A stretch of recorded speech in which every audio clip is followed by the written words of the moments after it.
happening? Big ass from apartments where niggas start shit. None of those heads will be quick just to spark shit. Before we had men, we had palace on carpet. Stayed at the park, lit trip to get parked. My mama Ain't out for real. Thugging outside and then start again. Hey. See, my mama was having her way, selling dope to the judge. I put that in my start again. See, my pops was the boss, I acknowledged it. My papa was the pimp and he taught me shit. Like, don't never fall hard For my beat. That beach. ain't giving you shit and ain't Making your pockets deep. Lost my eye and that Shit had me empty. Moved in with my pops and he Feel filled me me with crib. folded in and let out. Put my mind on the mission. The next thing the year I had made that for me. And a half. Touching the city, 2 years I'm the man in my city like dreams. Now they go crazy and then I'm in enough. Touch your name in his doc. He started this rap, took off like a rocket. Man of the year went from last to the top. Big ass from apartments where niggas start shit. None of those hands will be quick just to start shit. Before we had bins, we had palace on carpet. Stayed at the park, lit shit to get parkway. Ain't out for real. Straight off the dark shit. And I'm a- Pass, how you home at the dark shit. Get you some money. Young people gon' talk shit. Part of the game, it's the life of a boss, bitch. Hey, we gotta always start off on a good vibe. It's all this song like it just always get me engaged to talk to you guys. So this is Lavelle Ford, and this is the Artistic Perspective Podcast. Let's say that over. This is the Artistic Perspective Podcast, and I am your host, Lavelle Ford. How we doing out there? So today, as you can see, I end up getting my hair done. Finally getting it done. I been chasing down my hairstylist for like a little bit over 3 months, and we just haven't been able to like lock in a time and date. Well, we had a couple dates like locked in, but we just couldn't like every time it got close to the date or whatever, it like something came up or whatever. But it's one of my good friends, so you know, I ended up taking my trip out to Milwaukee and didn't get my hair done, so I was thinking about getting it done out there, and then end up not getting it done out there from other reasons I ain't gonna speak on, but whatever. But anyways, we are here, hair done finally, first time this year, so y'all can finally see me look a little bit fresh, but nothing too crazy. This weekend I was gone. I was in Sedona, went out there with a good friend, and spent a little bit of like that most of the weekend out there. It was dope. Sedona is beautiful. It was a time for me to be able to just get some peace and chill, lean back, see some dope ass scenes out there in the Red Rock. So definitely you guys should go out there and check it out. And check out, I think it's called Rock Slide. When you get out there. It's a dope little area, you know what I'm saying? You can go get in the water, and it's like you kind of like just in the middle of a canyon, and it's dope. It's like you're just like in the cutout of just the middle of a canyon. It's dope as shit. Loved it. It was very, very therapeutic. I definitely needed it. Came back. Feeling good, feeling ready to work, ready to attack the rest of this month. We only got one more week, well really a couple of days of this month, and then next month is my birthday month. Yes, I am turning 36 May 22nd, so if y'all have anything that y'all want to get me, just, you know what I'm saying, even if it's just a happy birthday wish, like just, you know, wish me happy birthday. You can say it in the comments. You can say it to me when you see me. Probably don't see me because most of the time I'm really only seen is only when I'm working pretty much. So, you know, if you ain't getting tattooed, you might not see me because I really don't go out as much as like that as well too. It's really just like you gotta set up to get in with a brother, but that's just how I'm moving right now.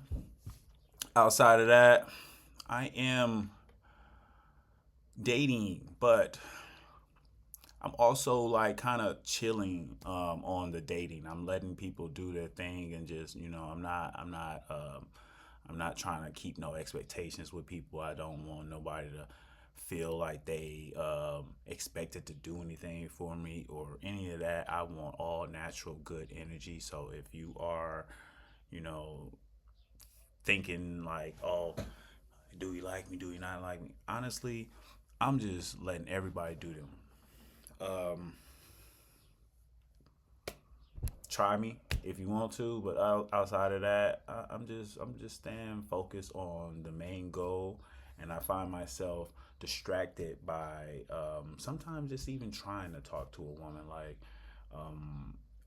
maybe it's because it's just like when you talking to someone and it's a bit of a misfire, but you guys still want to communicate or try to keep a little bit of some kind of dialect, with each other. And my thing is like, I just want my energy to be received as just organic and natural. And so like trying to stop myself. If I don't feel it, I won't do it. So like I'm trying to be transparent as much with people and letting them know exactly what it is. I'm not holding no one back from whatever they want to do, how they want to do it. Do your thing. I'm not here to chase now. Chase is a big thing because I feel like a lot of people in this world want someone to chase them. I don't want chase. I want just mutual attraction and mutual time to get to know a person. You know what I mean? I don't want one person to feel like, oh, that now we need to be doing this since it's been this long of we've been talking or whatnot. So that's for another podcast. I jumped into that, but just kind of giving you guys a little bit of a insight of what's going on in my mind. Like I said, I try to be as transparent as possible for you. So with y'all on this podcast, so it's things if I'm thinking about it or going through it, that's what I'm on. So like I said, right now I'm like dating. I'm chilling, but I'm not shunning off um, someone if it's good and it's organic and natural. I'm not keeping a blind eye to it, and that's what I'm saying. Outside of that, let's get to the news. So draft day it's normally like draft day, right? You know what I mean? But it's been draft weekend. And obviously, the NFL draft I'm talking about was held in Green Bay, which it looked beautiful. I was not outside. I wasn't in Wisconsin for it. So, but all my friends and a lot of the people that was out there and they enjoyed it. It was dope. I guess it was a 3-day event, which it's crazy because like no one really never makes it to the second or the third day in a sense of watching the draft. Me myself, I never watched the draft. This was the only time I kind of set this to the side to actually watch the draft, and I'm sure people knew that because obviously Shedeur Sanders was going to be drafted this year, and so I definitely made it a point to try to watch it at least, like make sure I know where my boy was going. But the Shedeur draft debacle all happened within a 3-day span. And this is pretty much what happened. I'm going to try to run through what was done, what was said, everything that I kind of got from the situation. And then we're going to just go from there. So we start off with they start off saying that Shedeur Sanders is going to be dropping in the draft, so he wasn't going to be going in the first 3 or 5 top picks. And I'm like, okay, that again, they can just talk, whatever. You know what I mean? And Cam Ward ended up going first, I believe, and then Travis Hunter went 2. And I want to say, let me check real quick. Let me check real quick on them first 5 picks, because those were the picks that a lot of people were actually more looking for, in a sense of Shedeur being picked within those.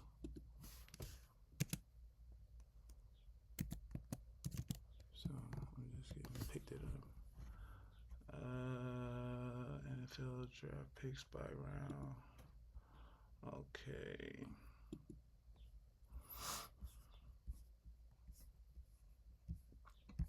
Okay. So the first round obviously goes. So the first round draft, it goes, and the first pick, obviously, I said was Cam Ward, and then from there it went to the second was Travis Hunter. He goes to Jaguars. Yeah, so he goes to the Jaguars. So he goes back home, and that's what's up. And then New York, which that's where I thought was his actual landing spot, but they end up going with Abdul Carter for the number four. For the number 3 pick, and then for the number 4 pick, uh, Will Campbell, and then for the number 5th pick was the Browns, and they pick Mason Graham. Now I don't know who Mason Graham is. Neither do I know these other little picks was in those 4. I thought Ashton Genty, and then Ashton Genty went 6. I thought Ashton Genty would have went a little bit earlier than these guys, which is crazy. And I also heard that he's now the highest paid, or going to be like one of the highest paid RBs out there. So that is dope. Appreciate you, brother. I know you wanted to get the Heisman, but Travis Hunter took that from you. But you did your damn thing. It does not delete what you done for your college season, for sure. Over there in Boise State, you did your thing. But those were the top. Those was the top 5. I'm really not gonna go through the rest of them like that in a sense. And that was the first round.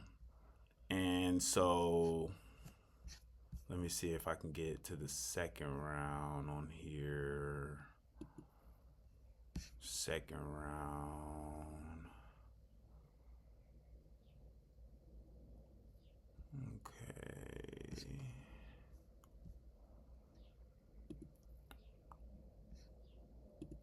All right. So it didn't go.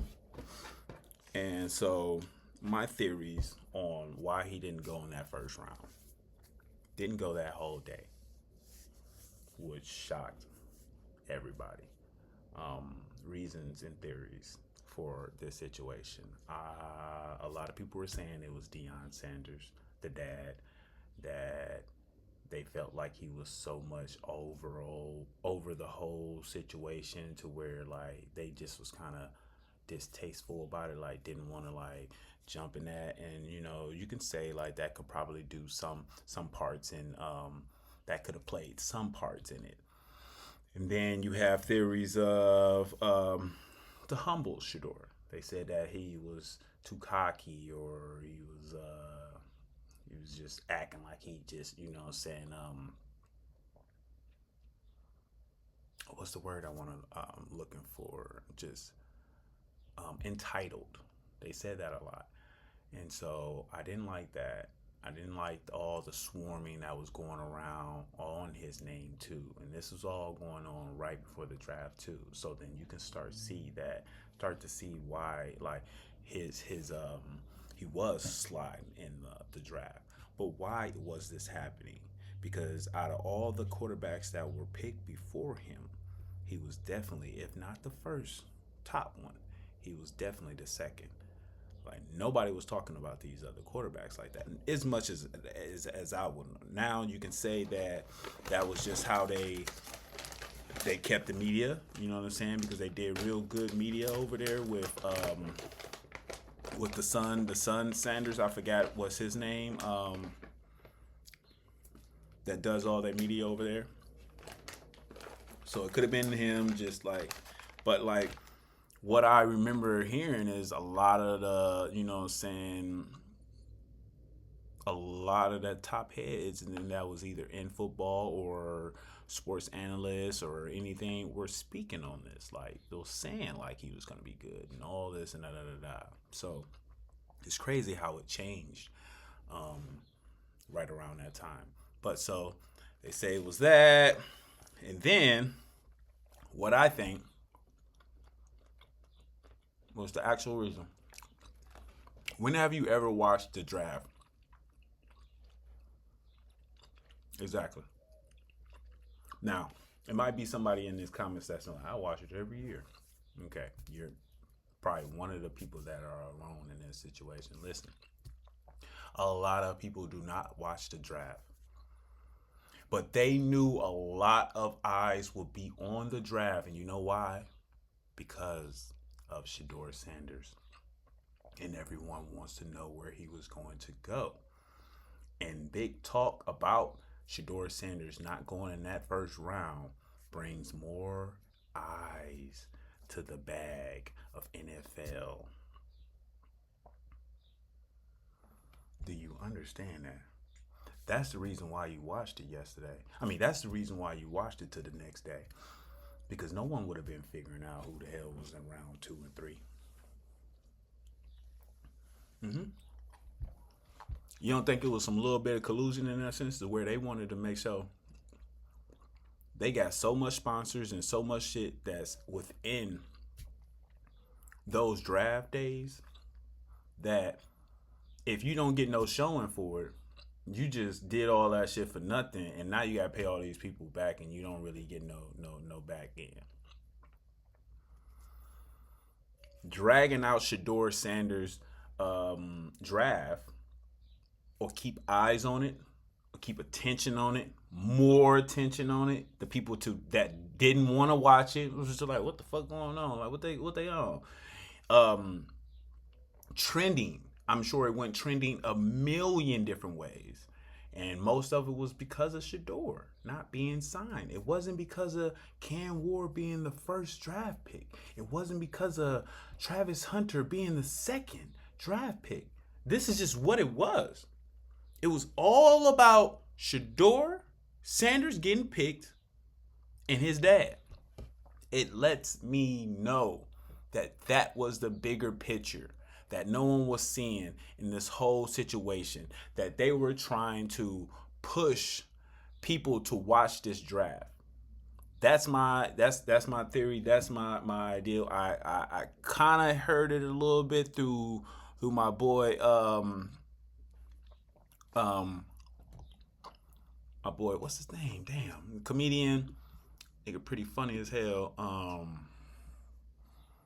Shulu or some shit, whatever his name, but it's Coach Shulu, my boy, comedy as hell. He spoke on it, and I'm gonna let you guys listen to what he said, and y'all let me know what y'all think in the comments. What do y'all think? Do y'all think the NFL was trying to humble him, or was they trying to push the NFL draft for more views? Because that was the most views they ever had for a day 2, round 2 and 3 motherfucking draft day. Like, nobody watches day 2 like that. Y'all let me know. But so this is it's my boy Coach Shulu. So when Shedeur is getting drafted, there's women reposting this shit on their story. As soon as he got drafted. That's right. They can pay what they weigh. They don't know nothing about no goddamn Cleveland Brown At all. Y'all got what y'all wanted. Y'all got the viewership. Y'all got the shares. When you look at the NFL's social media page, what are the top 3 things that are posted? The first pick. Oh, they got a team. The second pick. Wow. The fifth to the 144th pick. A 5th round draft pick. When have you ever seen that? Never. Can y'all see this? When have you ever seen 1, 2 to 144? Huh? Oh. Exactly. It went to sleep because everybody went to sleep. waiting on this young boy to get drafted. I fell asleep. I had alarm set. I went black. Yes, you're absolutely right. We went to sleep. I have never seen 144 trend post. It's never happened. Pin? Pin. Yeah, I bet. Who was the number 3 pick? You don't even know. You don't even know. It was Abdul Carter. You don't even know. Damn. You don't even know. Penn State. You don't even know. Nobody's watching 7 rounds. We're only watching to see when Shedeur is getting drafted. There's women Reposting this shit on their story. That is crazy work. Now tell me. Sit there and let me know. What do you think about that? Could it be? Could it not? That is blatant. And then that shows different. Like, come on now. You show the 1-2 pick, and then you go and show where Shedeur Sanders end up getting picked. We're going to move all the way down to where he ended up getting picked because they spoke on it. He ended up getting drafted 5th round to the Browns. The 144 pick. He is going to be at you boys' head. Trust and believe this. He is coming for the league. And not only that, I'm going to speak on it more, but we're going to get to it. Let's move it down the way the rabbit hole goes. So, those are my theories on what I thought was going on. Let's go to day 2, not getting drafted again. That's round 2 and 3 where people don't normally even watch. But people's eyes was there waiting to see if he was going to get drafted. Did he get drafted? No, he did not. But what did happen? He ended up getting pranked, which was fucked up, dope.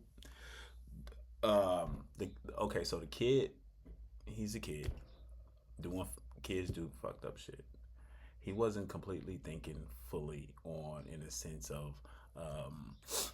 the harm that you put out on people. Oh, it's a funny joke right then and there, and it makes for a laugh right then and there, man. But that is not cool.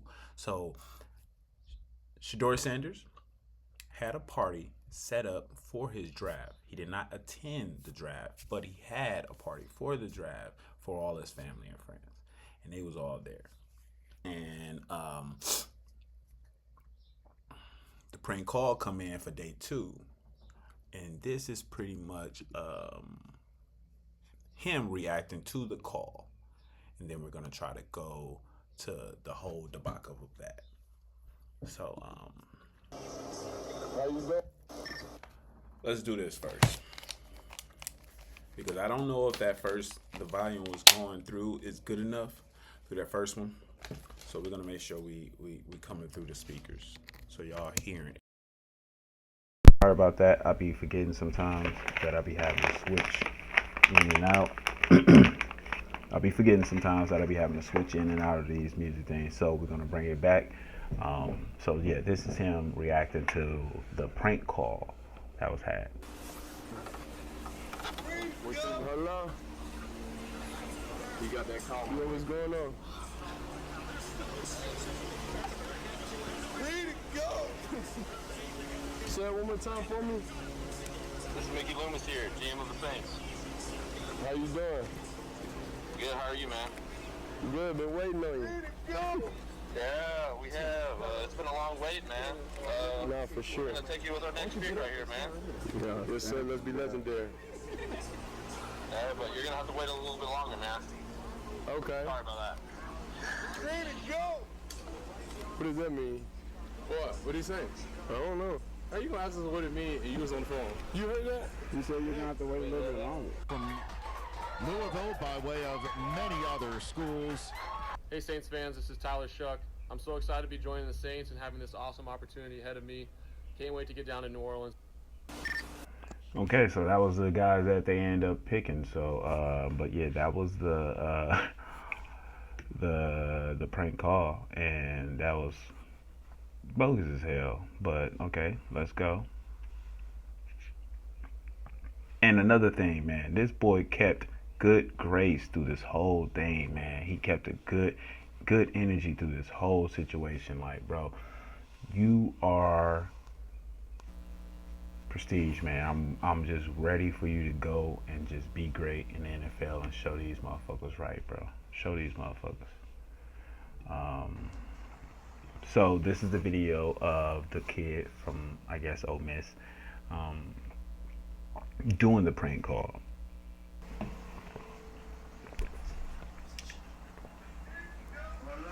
Hey, is this Shedeur? Hey, this is Mickey Loomis here, the GM of the New Orleans Saints. How you doing? This is Mickey Loomis here, GM of the Saints. How you doing? Good, how are you, man? Good, been waiting on you. Yeah, we have. It's been a long wait, man. We're gonna take you with our next pick right here, man. This ain't gonna be nothing to do. Hey, but you're gonna have to wait a little bit longer, man. Sorry about that. Oh my God! He funny! He funny! Oh no! It's fucked up. It's fucked up. When I first saw it, I was like, come on, y'all, bro. Stop playing with this nigga, though. Like, because y'all really playing with this nigga. And in the end, man, I'm not going to lie. I was not going to watch the NFL if they was not going to draft this man. I am saying that. And I was standing on it. I already don't watch the NFL like that. I really don't until like playoff times and maybe even, you know what I mean? I might place a couple bets, but that is what gets me into watching the NFL. This is going to get me into watching NFL, watching this man be great. So definitely. Now y'all have a reason for more people to engage into your sport. But I'm going to let you know, I was definitely going to boycott you guys.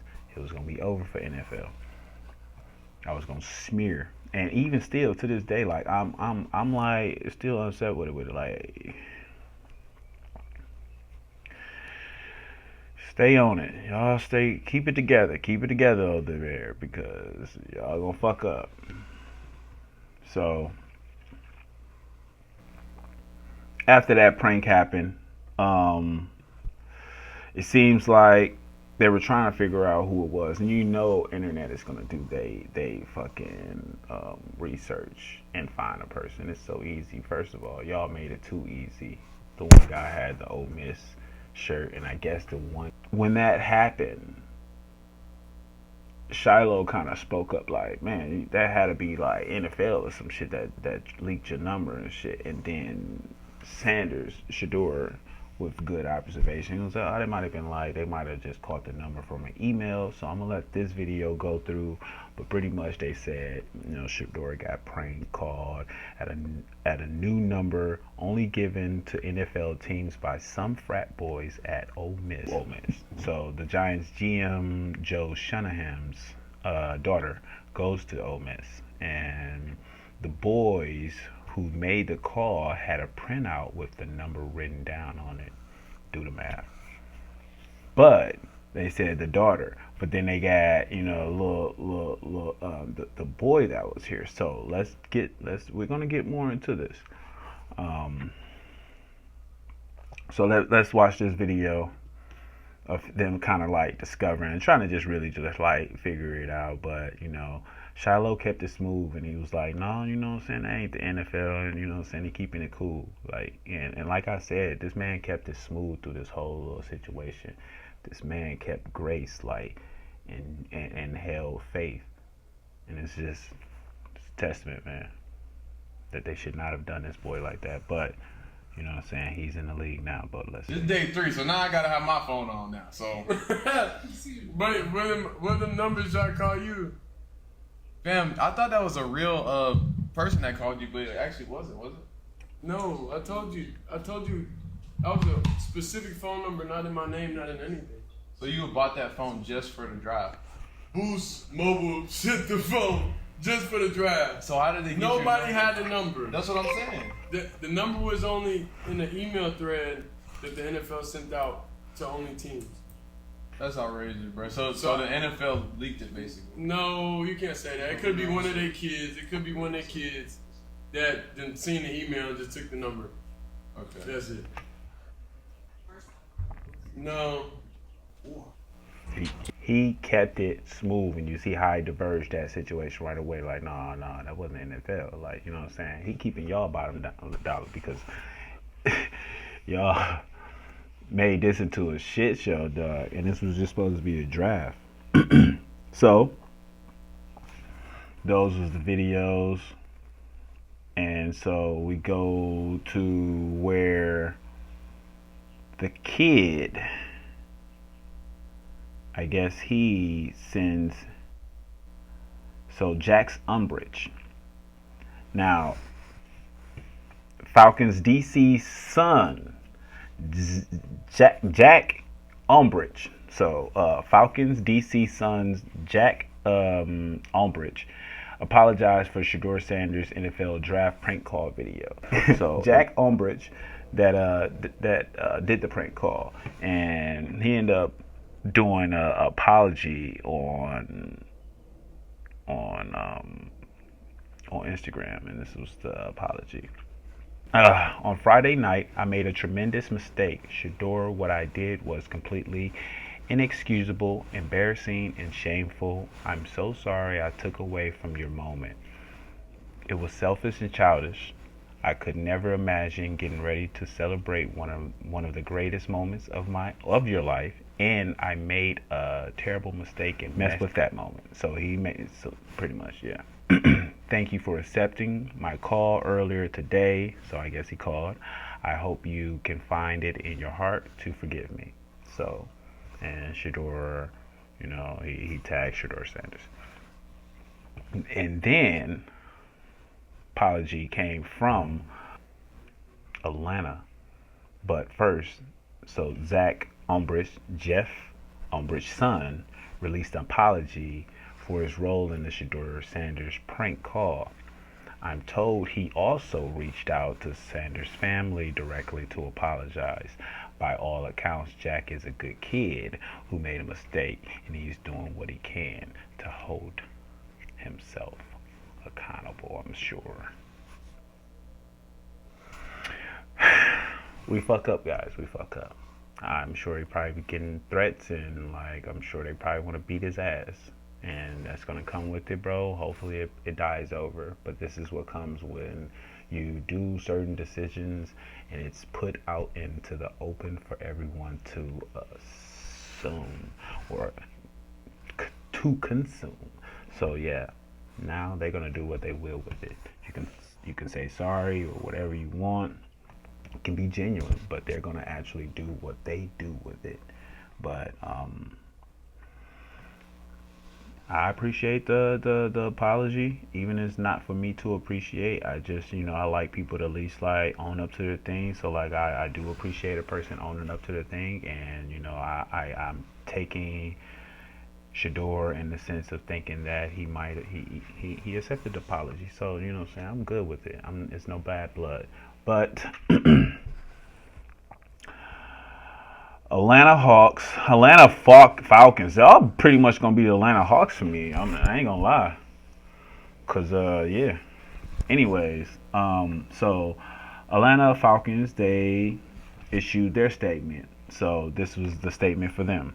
Earlier in the week, Jack Umbridge, the 21-year-old son of defensive coordinator Jeff Umbridge, unintentionally came across the draft contact phone number of Shedeur Sanders off an iPad while visiting his parents' home and wrote the number down to later conduct a prank call. So it was the dude, it was not the daughter, it was the boy. Jeff Umbridge was unaware of the data exposure or any facet of the prank and was made aware of the above only after the fact. So he was only aware of the situation after the fact. So he didn't know about, you know, saying it being put out there. So, you know, they're covering his ass, obviously. The Atlanta Falcons do not condone this behavior and send a sincere apology to Shedeur Sanders and his family, who we have been in contact with to apologize to, as well as facilitate an apology directly from Jack's to Sanders' family. So, you know, I guess they doing their due diligence and put their statement out there. But The shit has been done. The hurt has been done. I mean, the hurt has been done already, and you know, that's just what it is. We grow from it, but that is what it is right there, in black and white. Sucks. It's bogus. It's fucked up. Some people are just into that type of game. Not everybody, but yeah, I guess that's just what this world has came to. So back to the news. That was the apology. Draft goes to day 3. Yeah, still didn't even get picked. It's day 3. They dragged it out to day 3. And this man ended up getting signed to the Browns, being the number 144 pick to the Browns, to one of the teams that were supposed to actually get him a little earlier, which lets me know again, they got 5 quarterbacks over there, that situation, and you picked up a quarterback that was over him. You picked up a quarterback over him and then picked him up. Like, it's fishy. It's real fishy that y'all held that off that long and then still decided to pick him up. And ain't nobody talking about that like that. But that's the reason, bro. I feel like the NFL just was trying to push that shit, and it just was mutual things. They can get 2 birds with 1 stone.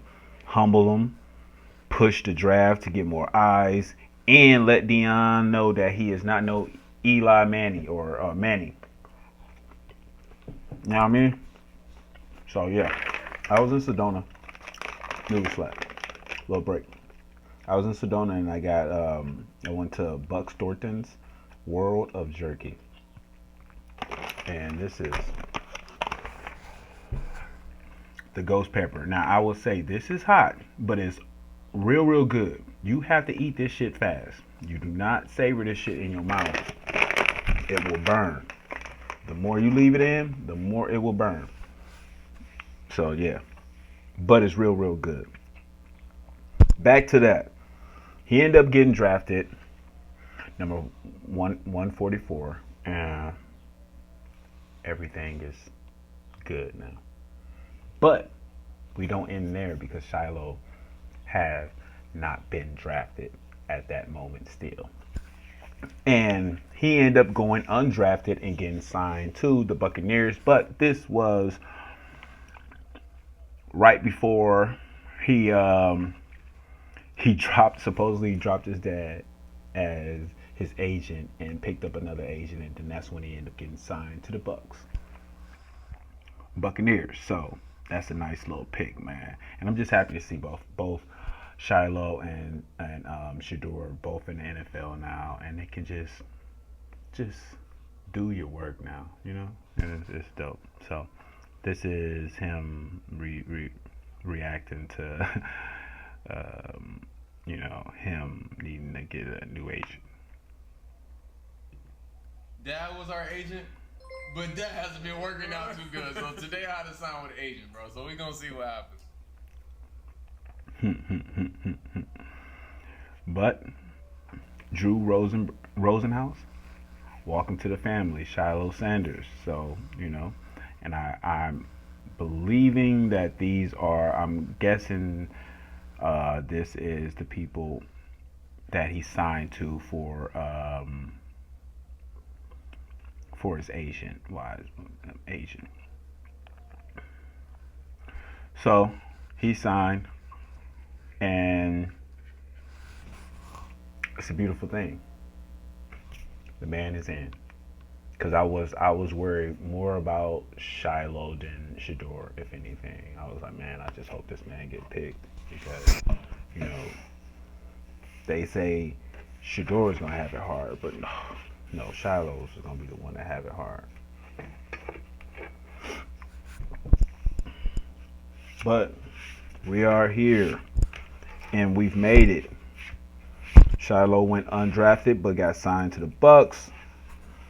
Shedeur Sander was dragged out to day 3, gets signed with the Browns, number 144, and NFL gets another year out of me. But I'm gonna really say this: you guys are riding on thin ice. Now, one more thing before we wrap up this episode. I wanted to let the GM Andrew Berry explain the decision to why he drafted Shedeur Sanders. So we're gonna have that video played. The plan going into the weekend to select 2 quarterbacks, but as we talk about, we do believe in best player available. We do believe in positional value, and we didn't necessarily expect him to be available in the 5th round, and so we love adding competition to every position room and adding him to compete with the guys that are already in there. We felt like that was the appropriate thing to do. When we saw your guys' reaction in the war room, it just didn't look necessarily exuberant. So I don't know what we were seeing, but maybe you can explain that. And then also, like, how did this happen? I think we're probably just tired from the weekend. Those clips, it's not timed up to exactly the right When time. we're actually So I don't read too much into that. All right, Joe. Whatever y'all want to say.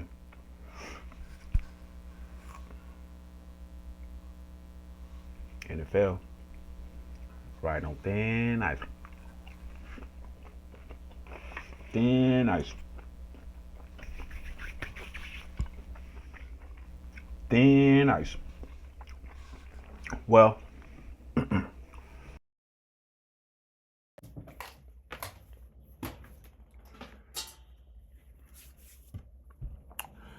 that's it.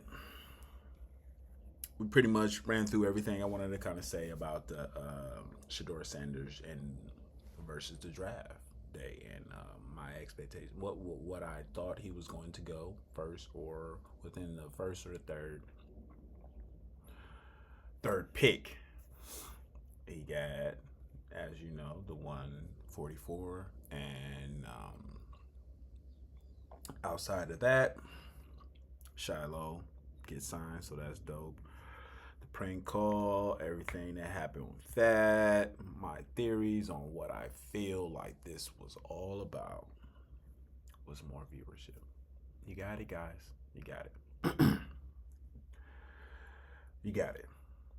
This is the Artist Perspective Podcast, and I am your host, Levelle Ford. Peace.